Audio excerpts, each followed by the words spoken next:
Hello viewers, in this tutorial how to fix YouTube live chat problem. So let's see how to fix this problem.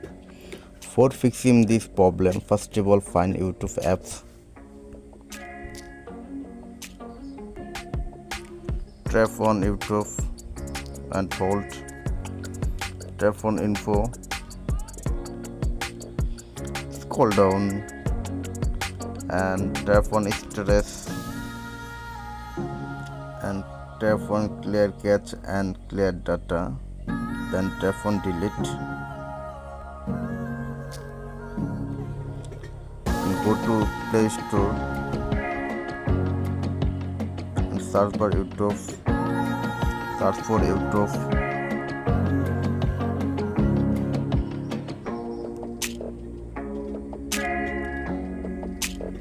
now update your YouTube app in latest version.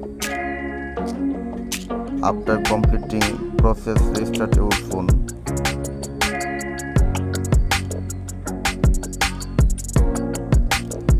After restart your phone, go to YouTube, see your problem successful.